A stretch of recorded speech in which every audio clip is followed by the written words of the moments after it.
Hello and welcome back to a brand new vid of Fox Reacts. Today we got a couple videos from the theorists we all love, starting off first with a game theory about how we are the villain of Poppy Playtimes. Poppy Playtime, not Plays Time. Oh hey, what up? Oh, goody. Another juicy fly for my web. well. It's been so long since I've had a decent snack. Bit of a nuisance, but what a fine addition she'll make. Oh, don't be frightened by those rejects. They were just scrap fodder for the pile. There are far greater threats here than you realize. You will make a fine addition. Join me. Join me. Man, we don't even know what is attached to that all. Hello Internet, welcome to Game Theory, the show that's constantly reaching and stretching for answers. So, kind of like the nerdier version of Mommy Longlegs. And welcome back to our coverage of Poppy Playtime. Probably should rename the game Poppyless Playtime, since 2 chapters in we've spent like 5 minutes with the character. And of those 5 minutes, like none of it's actually been playing, so just a clickbait title across the board. Last episode we broke down 2 of the biggest mysteries people were asking about this latest installment. The first was figuring out the real identity of our little doll here. In my very first theory for the game, we concluded that Poppy was created using the soul and body parts of Stella Graber, an employee of Playtime Co. However, this chapter revealed that Stella was still very much alive when Mommy Longlegs was introduced back in the 1990s. Considering that Poppy was invented in the 1950s, timeline didn't really work out. So, who then is Poppy? Well, it turns out she's the adopted daughter of Playtime Co.'s founder, Elliot Ludwig, a girl who died tragically sometime in the 1960s. According to evidence in the game, he managed to revive her inside the Poppy doll, but was unsure of how he did it. This led to thousands of experiments where he tried to harness the power of poppy flowers to bring toys to life. Experiment 1006 would be the one to prove successful, giving rise to a new type of living toy, the prototype. This monster made up the other half of that previous theory, as we looked into the big pointy-clawed beast. It's an experiment that we're told is smarter and more dangerous than any other experiment in the factory, considering we've been up against this, and this, and this. Why does being it that seem much like they smarter all doesn't bite? really bode too well for us. But talking about these two is only really scratching the surface of what's really happening at Playtime Co. What are these living toys made from? Who are we in all of this? Will this game ever not be similar to FNAF? And why is a caterpillar dog with elf feet so disturbing to the very I mean, technically speaking, it's not FNAF because you're not staying in a single place. It's, oh no, wait, I guess you could compare it to Security Breach, and that would be it. It's only similar to Security Breach, not the entire FNAF series. You're kind of wrong on that, Matt. And it's only similar to Security Breach, and that's the only FNAF.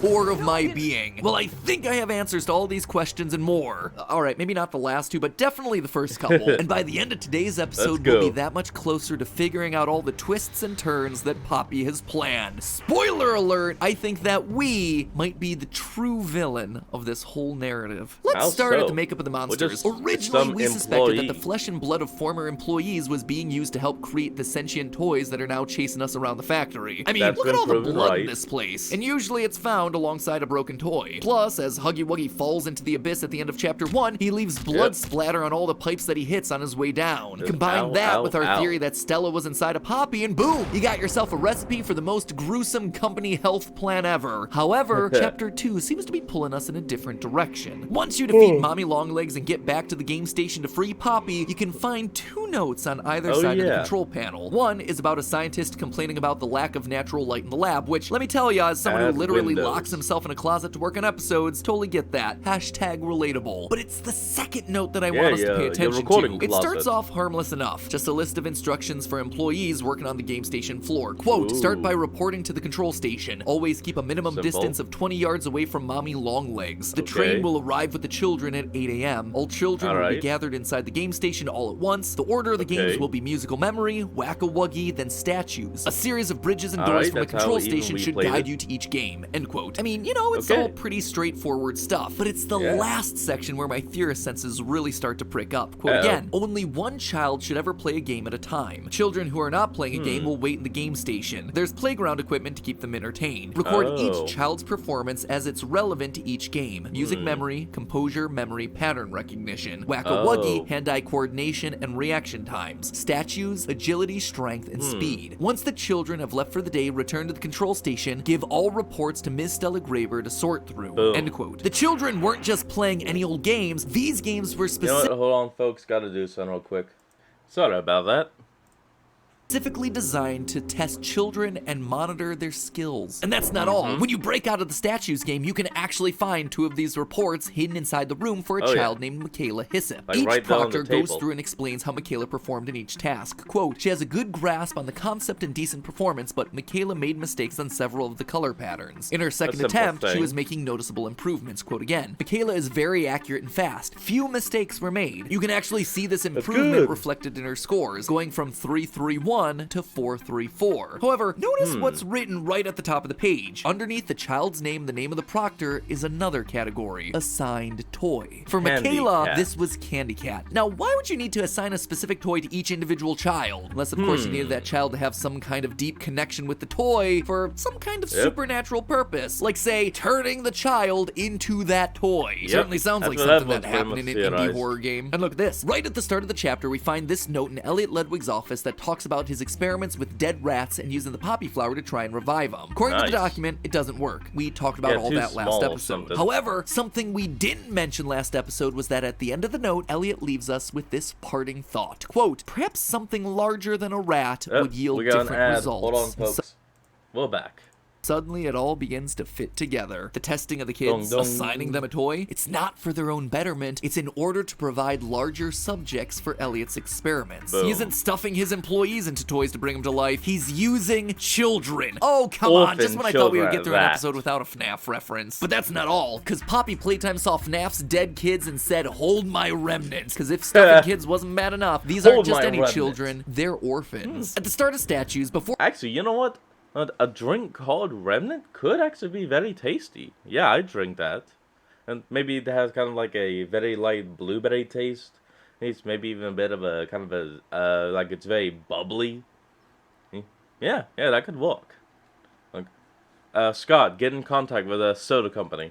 Before we even see any of these child testing papers, Mommy gives us a little monologue about why she's trying to kill us. It was always so sad to see the kids go. They called me Mommy because I was the closest thing they ever had to No, your one. name is literally And they'd Mommy come to Longlegs. games and never come back. They called me Mommy because I was the closest thing they ever had to one. Alright, let me level with you. First off, I think they called you Mommy because, you know, that's literally the name Thank of your you. toy. We see the commercial at the very beginning That's of the what chapter. I was saying, You've Matt. also spent the entire game talking about yourself in the third person, so none of this should be a shock to you. But you know what? She's also Yeah. probably right. If this day-glow And- pink stretch spider is the closest thing the kids have to a mom, then yeah, chances are they're growing up parentless. This also directly aligns with the mean, posters yeah. that we see throughout the factory. Posters that explicitly talk about Playtime Co.'s adoption program for orphans. In Chapter 2, it says, quote, Playtime Co. harbors a state-of-the-art education program for all orphan children. These children being Yeah. tested are orphans. That's why, despite there being literally hundreds of experiments, notice that the experiment numbers go from the 800s all the way to the thousands, no missing children's reports are ever filed. I mean, heck, Yep. even Freddy's had to close after 5. This also applies to a select number of the game's death screens. Nobody is Oh, here by yeah. choice. Yeah, these kids didn't choose to be here, to be adopted by the company or turned into toys. And I'm sure at this point they're all well aware of the fates that are worse Yeah. than death, like we see in another death screen. I still stand by our first theory on this one. I'm convinced that these death screens are Poppy talking to us. At the end of the chapter, she says that she has plans for us and prevents us from escaping on the train. This perfectly lines Oh, up with death man. screens like, you can die later. This isn't about you, and I still have plans for you. However, great. chapter 2 Nice introduces a going. new mechanic into the death screens. You see, well, those that I've already mentioned all end end with a flash of white, there are others that end with an ominous red screen. One of those red screens is even in a secret code like the one that we had in Chapter 1. I guess this is just a thing that they do now. Last time we deciphered the code to give us the phrase, "Stay, they need help." Fortunately, the new one in Chapter 2 uses a few of the same letters. In fact, the first word in this new code is exactly the same as one from the other code, they, followed by an apostrophe and 2 more letters, the second of which is also an E, so this is very clearly there. The next 2 words get a little trickier as they contain letters that we haven't seen before, but after a bit of analysis and trial and error, I managed to decipher the whole thing to read, "They're just hungry." This, on its own, doesn't really tell us anything new, but when you start to combine it with the other red screen messages, it starts to paint a bigger picture. The prototype has saved us. Isn't he wonderful? He is loose. This is an emergency lockdown. Innovation is key. May we forget death. This is no longer Poppy talking to us. She's horrified by the creation of these monsters using human test subjects. She doesn't like what's going on in the factory. No, these are the messages of someone else. Someone so obsessed with overcoming death that they can't see past the issue with their own experiments. They're just hungry? That feels like the excuse of one of those parents that believes that their child can't do any wrong. Except, you know, they're talking about a giant human-consuming erector set monster. These messages must be coming from either Elliot himself, the man who after the death of his daughter put his heart and soul into creating his toy empire, or one of the employees who believed in the cause so much that they were willing to sacrifice parentless children to find the solution. But why us?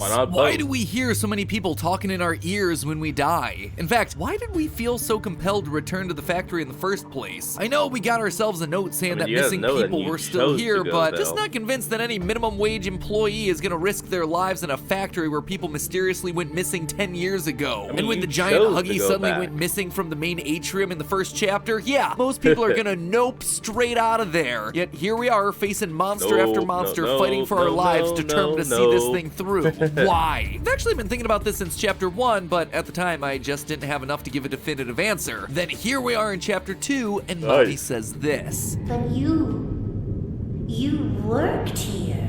So if anyone deserves to die alone, it's you. How does she know that we worked here unless she recognizes us? We know, thanks to tapes from people like Marcus Brickley, that most employees weren't aware that the factory was creating these giant living toys. I took a peek beneath the gate, and some massive bloody thing was doddering about the bloody hallway. Thing? You're sure it wasn't a person? Ain't no person that's 50 feet long with 1,000 legs. Marcus, you're losing. PJ Pugapillow. Maybe you just saw a bunch of people walking by. Look, it wasn't people, alright? I haven't a bloody notion what it was, but it wasn't human. Plus, in front of the emergency exit that you find after falling through the vent, there's a note from Eddie M.N. Ritterman that also confirms this. Quote, "This project should only be known about by those with the authority at Warrenbach and those with authority at Playtime." So, for Mommy to recognize us as an employee, we need to be someone with the authority to be involved in the experimentation. She's shown to be aware of the scientists throughout the factory thanks to a note that we find in the water treatment area. This note discusses experiment 1222, aka Mommy Longlegs. And in this note, we learn that she's being hostile to scientists working there. The note ends with, quote, "Have her transferred to high security maintenance immediately. Conditioning can begin." We also hear about suppression treatments from the VHS tape about 1006. But as we know in indie horror games, conditioning is never a painless process. Let's encourage baby to cheer up with a controlled shock. I promise, I'm really not trying to make this game sound more and more like FNAF. This stuff just kind of writes itself. Stuff just happens. If Mommy was being conditioned by these people, it would make sense that she feels like we deserve to die alone. I'm not sure I'd be too happy to see my torturer alive again either. So if we're not just some employee at the factory, are we a scientist then? One of the many people working on the experiments? Maybe no, and we know this based on this room. Just after you chase Mommy and Poppy down a giant hole, you wind up in a tube slide. If you turn around, you'll see that this room actually has a number of slides in it, each one with the name of a high-ranking member of Playtime listed above. Damn it, another ad. Seeing all these slides, it now makes me think that maybe that so-called hole was originally a floor with maybe a false area that could drop. Like a trap door or something. Just came out of the slide with the name Elliot Ludwig above it, who we already know as the creator, founder, and CEO. The other slides have the names Leith Pierre, Eddie M.N.R., and Stella Graber. We were first introduced to Leith Pierre right at the very beginning of Chapter 1. Hi, my name is Leith Pierre, and I'm the head of innovation here at the Playtime Toy Factory. We also hear Leith's voice as the person interviewing Marcus. So, Marcus, 10 minutes of What this happened? recording. I mean, You see, I was heading home for the day when my ape-arse realised that I left me bloody wallet in the cafeteria. So I'm running through the lobby, and that's when I see it.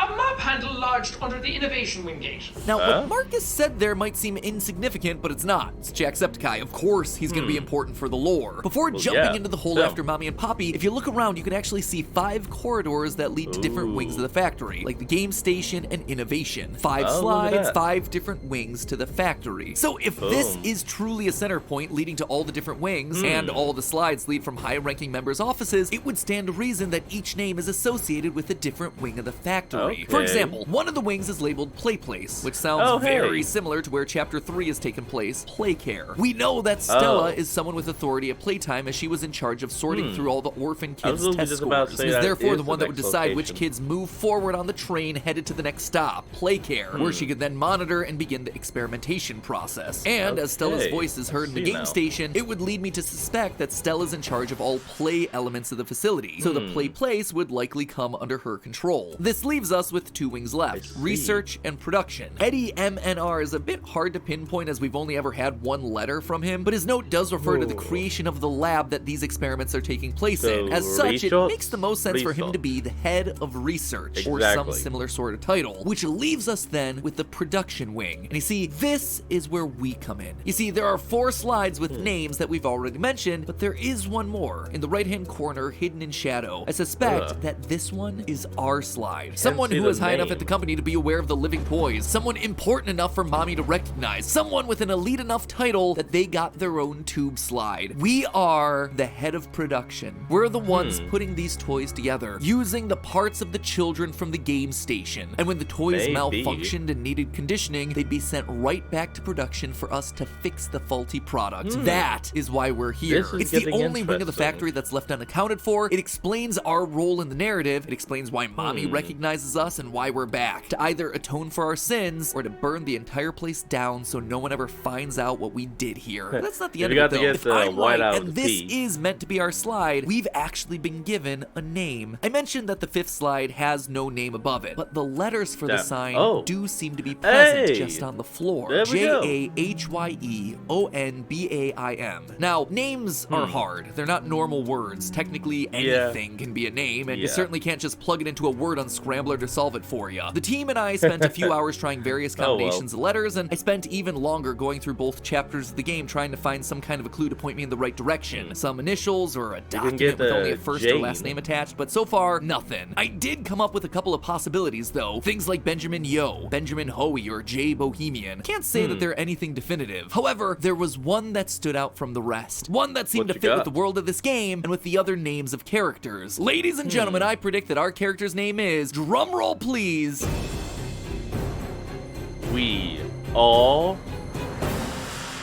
Jamie B. Honey. Oh, Feels like it fits Jamie. into a toy factory, doesn't it? Yeah, We it are actually Jamie does. B. Honey, the head of production, returning to the factory to try and undo all the wrongs that he and his co-workers committed I all see those now. years ago. Or, you know, we're trying to make sure that everything stays buried. We were vital to the Well, I production hope of these this living actually toys, gets turning them proven. from regular plastic and fur into the hellish nightmares that we see. And the future chapters are only going to reveal more monsters. And maybe it'll confirm the fact that in this story, the humans were the real monsters all along. But hey, please, we're not that's humans, just not a the theory. monster. A game theory. Thanks for watching.